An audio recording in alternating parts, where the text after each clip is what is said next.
بسم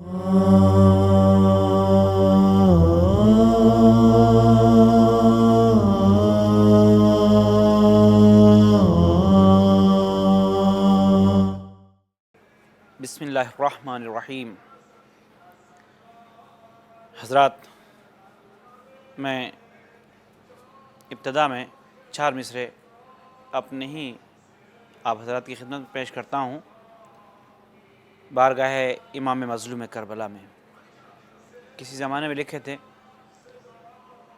تھا کہ امام حسین علیہ السلام کے سلسلے سے لوح محفوظ پہ کیا خوب جلی لکھا ہے، لوح محفوظ پہ کیا خوب جلی لکھا ہے، کہیں زہرا کہیں حسنین و علی لکھا ہے، حضرت حر نے جو قسمت کو پلٹ کر دیکھا، ھذا من فضل حسین ابن علی لکھا ہے۔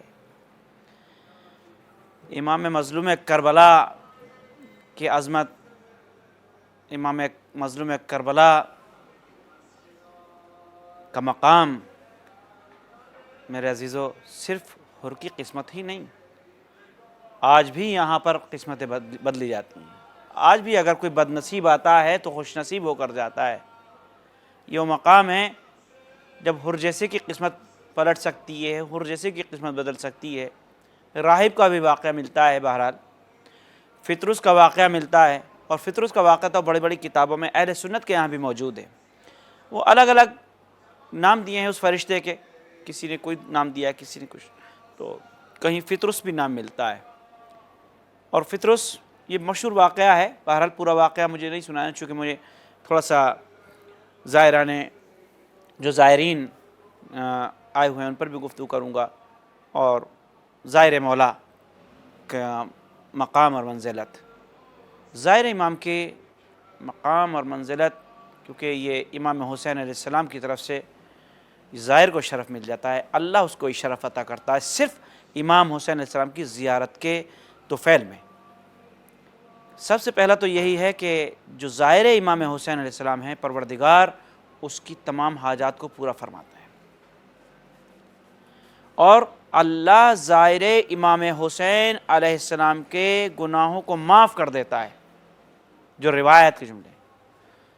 ابھی ایک روایت، جب میں حرم امام حسین علیہ السلام میں زیارت پڑھ رہا تھا تو زیارت کی کتاب وہاں سے اٹھائی، اس پر عربی میں لکھا ہوا تھا، اس کا میں ترجمہ پیش کر رہا ہوں کہ جس نے روز عاشوراء امام حسین علیہ السلام کی زیارت کی، معصوم فرماتے ہیں، معصوم کا ارشاد ہے کہ جس نے روز عاشوراء امام حسین علیہ السلام کی زیارت کی، اس پر اللہ نے اس کے لیے جنت کو واجب قرار دیا ہے۔ اللہ اکبر، بڑا مقام ہے یہ، تو زائر کا مقام ہے۔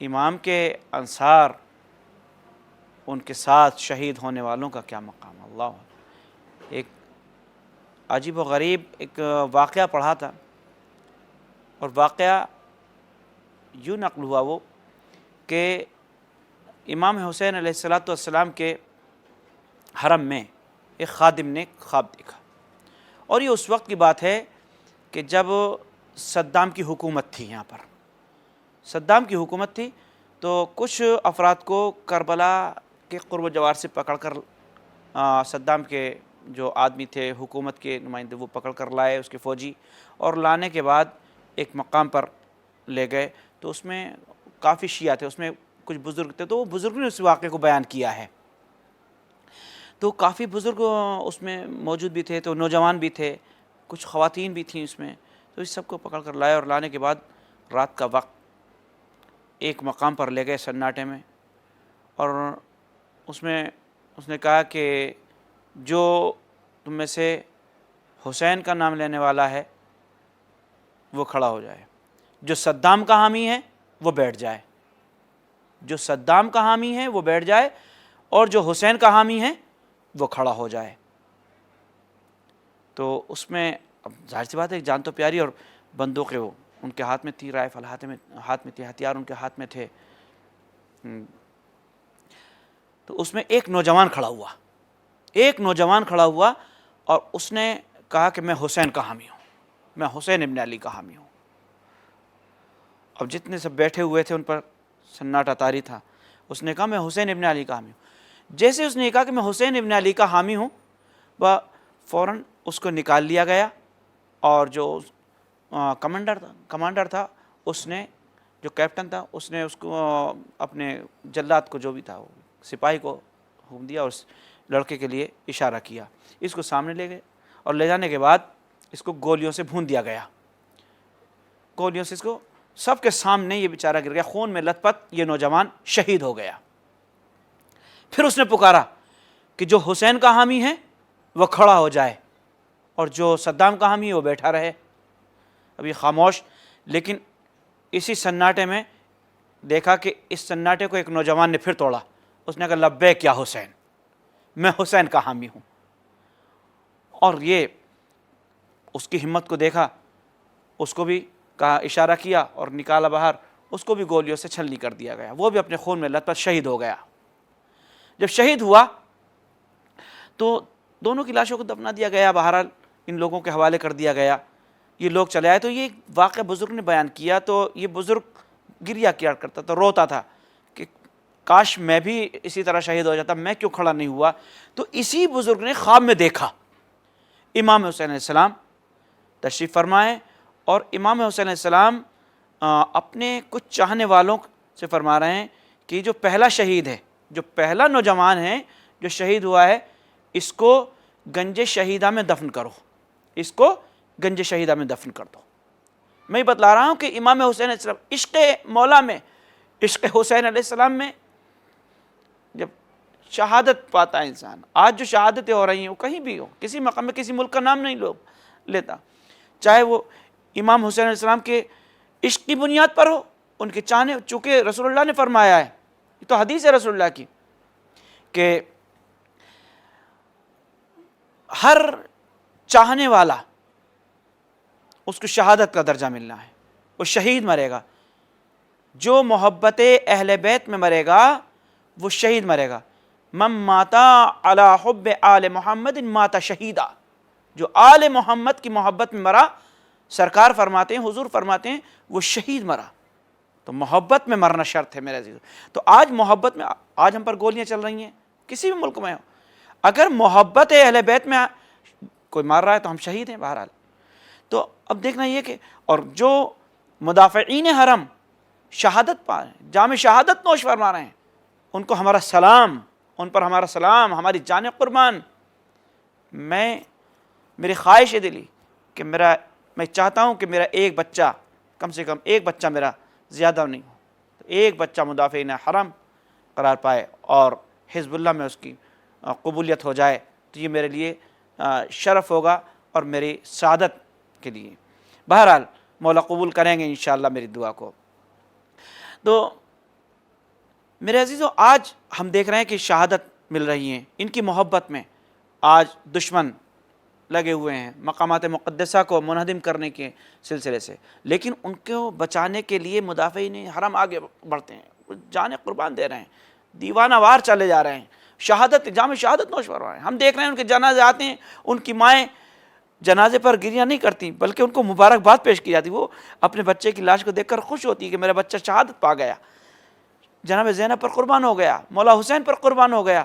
تو مولا حسین نے فرمایا کہ جو پہلا شہید ہے، جس نے، جو حامی، اس نے کہا کہ میں حامی ہوں حسین کا، پہلا شہید جو ہے اس کو گنج شہیدہ میں دفن کر دو، دوسرا شہید جو ہے اس کو ہمارے پہلو میں دفن کرو.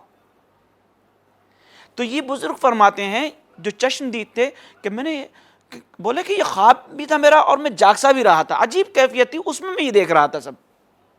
تو انہوں نے کہا کہ پھر میں نے گویا سوال کیا، میرا فرزند رسول اسی کیفیت میں، وہ جو بھی تھا میرا خواب تھا یا جو بھی تھا میرا مکاشفہ تھا یا مراقبہ تھا، اس میں نے سوال کیا کہ فرزند رسول یہ امتیاز کیوں؟ پہلے کو آپ نے گنج شہیدہ میں، وہ بھی شہید آپ کی محبت میں ہوا ہے، یہ بعد والا بھی آپ کی محبت میں شہید ہوا ہے، پھر آپ نے بعد والے کو تو اپنے پہلو میں جگہ دی، پہلے والے کو کہا کہ گنج شہیدہ میں آپ دفن کر دیں. کہا بس تھوڑا سا فرق ہے، دونوں کی محبت ہمارے ساتھ ہے، دونوں کے دل میں عشق ہے ہمارا، مگر پہلا جو تھا اس کو معلوم نہیں تھا کہ اس کے ساتھ کیا سلوک ہونے والا ہے. اس نے ہماری محبت میں جان دی، اس کی محبت کا صلہ اس کی محبت کو ہم قبول کرتے ہیں، یہ ہے کہ وہ گنج شہیدہ میں ہمارے انصار کے ساتھ ہے۔ لیکن بعد میں جو نوجوان کھڑا ہوا، اس نوجوان کو معلوم تھا کہ تیرے ساتھ کیا ہوگا، وہی ہوگا جو ابھی اس نوجوان کے ساتھ ہوا ہے۔ اس نے اپنی آنکھوں سے اس کو خون میں لت پت دیکھا تھا، گولیوں سے چھلنی دیکھا تھا، لیکن اس نے کہا میں صدام کا حامی نہیں ہوں، میں حسین کا حامی۔ لبیک یا حسین، اس نے لبیک یا حسین اس کیفیت میں خود دیکھ کر، اپنی آنکھوں سے دیکھ کر، ورنہ ایسی کیفیت میں تو آدمی اپنی جان کو دیکھنے کے بعد بیٹھ جاتا ہے، کھڑا نہ ہوتا۔ لیکن یہ شخص، یہ نوجوان کھڑا ہوا، اس نے سب کچھ دیکھا، موت کو قریب سے دیکھا، اور اس کے باوجود اس نے لبیک یا حسین کا نعرہ دیا۔ ہماری حمایت کا دم بھرا ہے، یہ ہمارے پہلو میں ہے، یہ امام مظلوم کربلا۔ اب آپ یہ دیکھیں، جن افراد نے، یہ دو شہیدوں کی میں نے بات صرف اس لیے بتائی ہے کہ آج جو شہید ہو رہے ہیں، میں یہ بتلانا چاہتا ہوں کہ ان کی روحیں کہاں ہیں، جسم کہیں بھی ہوں۔ داعش ہمارے شہداء کو اگر لے جا کر کہیں بھی ان کے جسم کو ڈال دے، لیکن ہمیں یقین ہے کہ وہ مولا کے پہلو میں آ جاتے ہیں۔ اس واقعے سے ہمیں یہ ملتا ہے کہ وہ جتنے بھی شہید، میں ایک شہید کا نام لے رہا ہوں، جو بھی شہید ہو رہا ہے، وہ سب مولا حسین علیہ السلام کے پہلو میں آ رہے ہیں۔ کیوں؟ اس لیے وہ اپنی آنکھوں سے دیکھ رہے ہیں کہ کیا ہو رہا ہے، اپنی آنکھوں سے شہادتوں کو دیکھ رہے ہیں، اپنے ساتھیوں کی شہادت کو دیکھ رہے ہیں، لیکن پھر بھی دیوانہ وار، پروانہ وار اپنی جان کو قربان کر رہے ہیں، جام شہادت نوش فرما رہے ہیں۔ صرف یہی نہیں، امام حسین علیہ السلام کے در سے ہمیں سخاوت کا کرم، رحم و کرم، عفو، درگزر، یہ سب کچھ ملتا ہے۔ امام حسین علیہ السلام نے اپنے دشمنوں کے ساتھ ہم دیکھتے ہیں، اور خاص کر ہم نے یہ دیکھا کہ امام سید سجاد کا واقعہ ملتا ہے، دو واقع ملتے ہیں امام سید سجاد کے، جو سیرت آل محمد میں ہم پڑھتے ہیں۔ اخلاق کس قدر بلند تھے، آل محمد کی اخلاق اس قدر بلند۔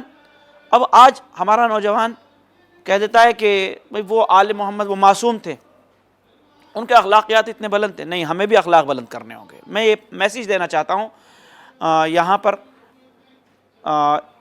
ان کے حوالے سے، اس میڈیا کے حوالے سے، میرے عزیزوں، کہ ہمیں یہاں ظاہر کی حیثیت سے آنا ہے تو اپنے کردار میں تبدیلی لانا ہے۔ کربلا میں آنے کے بعد اگر ظاہر میں تبدیلی نہیں آئی، انقلاب اس کی زندگی میں نہیں آیا، کردار میں بلندی نہیں آتی ہے، تو پھر وہ ظاہر ہی کیسا، جیسا آیا تھا ویسا چلا گیا۔